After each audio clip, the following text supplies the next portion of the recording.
Adesso una canzone difficilissima da interpretare, bellissima. Questa canzone si intitola The Prayer, la preghiera.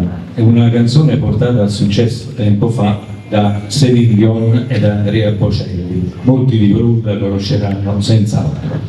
È una preghiera universale che chiede guida, protezione, speranza e anche amore, auspicando un mondo senza violenza, pieno di giustizia e di pace.